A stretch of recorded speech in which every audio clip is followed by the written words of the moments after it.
क्या आपके भी अमरूद के पौधे में बहुत कोशिश करने के बाद भी कोई ग्रोथ नहीं है या फिर उसमें अमरूद नहीं आते, फूल आते हैं लेकिन वो झड़ जाते हैं?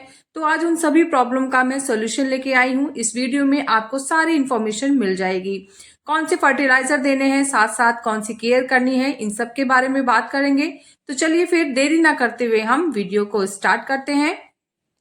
हेलो एवरीवन, कैसे हैं आप सब लोग?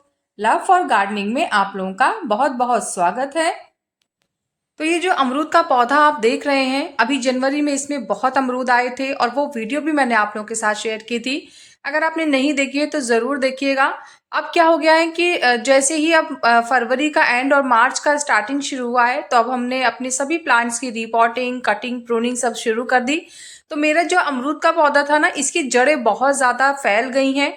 तो इसलिए मैंने सोचा मैं इसकी कटिंग प्रूनिंग करूं। लेकिन देखिए, इसमें छोटी छोटी सी जो नई ग्रोथ आ रही है, ये इशारा करती है कि अब प्लांट्स अपनी ग्रोथ पे वापस आ गया है। तो ऐसे में अब इसकी कटिंग प्रूनिंग करना बहुत ज़रूरी है।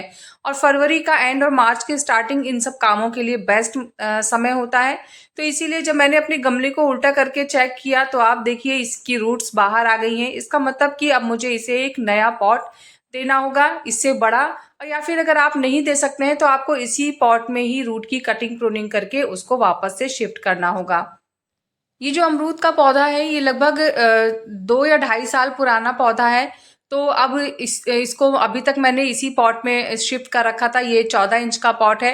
पर अब मैं इसको एक बड़ा पॉट देना चाहती हूँ, ताकि जो हर साल रिपोर्टिंग का चक्कर होता है, मैं उससे बच जाऊं। क्योंकि जब जड़ें गमले में भर जाती हैं तो फिर पौधे की ग्रोथ नहीं हो पाती, वो सूख जाता है। ऐसे में इसको एक नया पॉट देना ज़रूरी होता है। तो अब मैंने सोचा है कि मैं इसकी एक रिपोर्टिंग करने जा रही हूँ। तो सोचा कि आप लोगों के साथ भी वीडियो शेयर करूँ।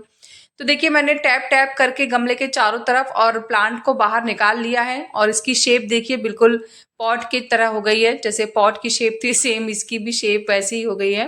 तो अब मैं इसकी जड़ों को पहले काटूंगी, क्योंकि काफ़ी ड्राई हो गई हैं और ये एकदम डेड जड़ें हो गई हैं नीचे वाली जो है। तो इनको रिमूव करके फिर मैं इसको रिपोर्ट करूंगी। तो मैंने यहाँ पे लगभग 60 से 70 80% तक की जो जड़ें थी वो काट दी थी। अगर आप गार्डनिंग में बिगनर हैं तो आप इतना ज़्यादा जो जड़ है उसको ना काटें।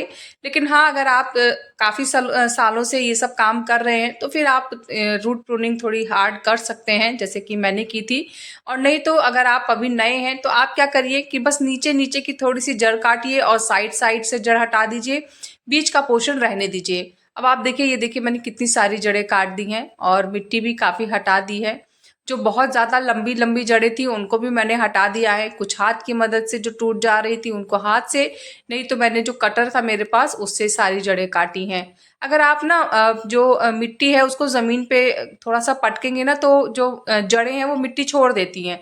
तो ऐसे में आप आसानी से फिर अपने काम को कर सकते हैं, बहुत ज़्यादा डिफ़िकल्टीज नहीं आती। और ये देखिए, मिट्टी में जितनी भी पुरानी जड़ें पड़ी हुई थी वो सब मैं हटा रही हूँ, ताकि इस मिट्टी को मैं दोबारा से रीयूज़ कर सकूँ। और ये देखिए, प्लांट की जड़ें कुछ इस तरीके से दिख रही हैं और प्लांट का मेरा कुछ इस तरह से दिख रहा है। पत्ते भी देखिए इसके काफ़ी सूख रहे हैं, वो इसी वजह से ना, क्योंकि पॉट बहुत छोटा हो गया था और जड़ें बहुत ज़्यादा फैल गई थी। तो अब जो मैं पॉट दे रही हूँ, नया पॉट है ये, लगभग 22 इंची का है, 20 से 22 इंची का पॉट है। तो इसमें क्या होगा ना, पौधा बहुत अच्छे से बढ़ेगा, ज़्यादा अच्छी ग्रोथ होगी, जड़ें भी बहुत फैलेंगी। और प्लस 2 साल 3 साल पे मुझे रिपोर्ट करना होगा, नहीं तो छोटे पॉट में मुझे हर साल रिपोर्ट करना पड़ता था। तो मैंने वही पुरानी मिट्टी का ही यूज़ किया है। और उसके बाद मैंने इस प्लांट को पॉट में रख दिया है। जो ऊपर की जड़ें हैं, थोड़ी थोड़ी सी खुरपी की मदद से मैं उसे भी हटा रही हूँ। और इसकी जो मिट्टी होती है अमरूद के पौधे की, उसकी मिट्टी वेल ड्रेन होनी चाहिए। पर हाँ, यह है कि बहुत ज़्यादा रेत या बलुई मिट्टी ना हो तो अच्छा रहेगा। इसके बाद फिर मैंने इसमें थोड़े से फर्टिलाइज़र यूज़ किए हैं। तो फर्टिलाइज़र में मैंने सबसे पहले यहाँ पे 2 से 3 चम्मच बोन मील का इस्तेमाल किया है, क्योंकि जड़ें हमने काफ़ी काट दी हैं। तो बोन मील देने से क्या होगा, जड़ें बहुत तेज़ी से जो नई जड़ें हैं वो बहुत तेज़ी से आएंगी। उसके बाद फिर मैंने यहाँ पे लगभग 2 बड़ा चम्मच नीम की खली का इस्तेमाल किया है। तो नीम की खली पौधों को फंगस से दूर रखती है, साथ ही इसमें बहुत सारे माइक्रो न्यूट्रिएंट्स होते हैं जो प्लांट की ग्रोथ के लिए फायदेमंद होते हैं। इसके बाद फिर मैंने लकड़ी की राख का इस्तेमाल किया है। लकड़ी की राख, अगर आपके पास गोबर या उपले जो होते हैं उनकी राख है तो उपलों की राख का भी इस्तेमाल कर सकते हैं। 2 बड़ा चम्मच मैंने राख का इस्तेमाल किया है। इसके बाद ये ऑर्गेनिक पोटाश है और इससे भी प्लांट की ग्रोथ बहुत अच्छी होती है। सबसे ज़्यादा तो जो फूल आते हैं अमरूद के, उनके लिए ये बहुत फ़ायदेमंद है। इससे क्या होता है, फूलों की क्वांटिटी बढ़ती है और जितनी ही क्वांटिटी होगी उतने ही ज़्यादा अमरूद आएंगे। साथ ही साथ में ये साइज़ को भी बड़ा करती है, अमरूद के जो साइज़ होते हैं उनको। तो ये बहुत फ़ायदेमंद है और बहुत ज़रूरी फर्टिलाइज़र है, इसको ज़रूर दें। इसके बाद फिर हम एप्सम सॉल्ट का इस्तेमाल कर रहे हैं और एप्सम सॉल्ट हमें यहाँ पे 2 बड़ा चम्मच लेना है। अगर आपका प्लांट बहुत बड़ा है तो फर्टिलाइज़र आप इस तरह से दें और अगर थोड़ा छोटा है तो फिर आप बहुत ज़्यादा फर्टिलाइज़र ना दें, इसी फर्टिलाइज़र को आधा कर दीजिए।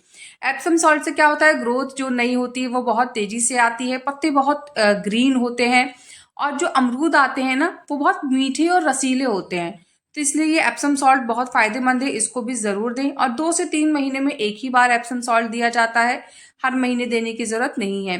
साथ में जब आपको लगे कि इसमें फूल आने लग गए हैं तो आप यहाँ पे आयरन डस्ट का इस्तेमाल ज़रूर करें। आयरन डस्ट आपको अमेज़न से मिल जाएगा।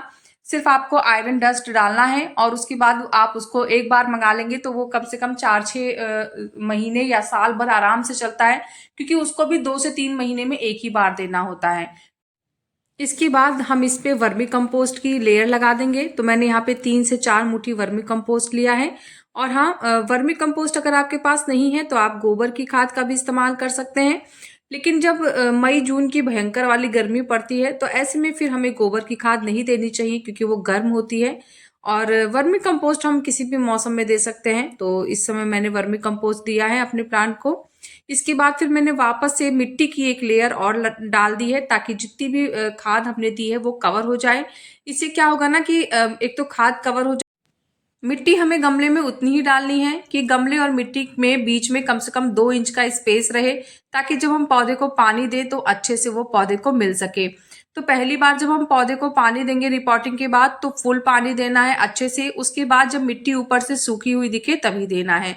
और जब पौधे में फूल आने लगे तब तो आप 1.5 से 2 इंच की मिट्टी जब अंदर से सूखे तभी पानी दें, क्योंकि जो फूल झड़ते हैं वो ज़्यादातर ओवर वाटर की वजह से हो जाते हैं। तो इसीलिए पानी का अब आपको विशेष ध्यान रखना है, पौधे को फुल सनलाइट में रखें।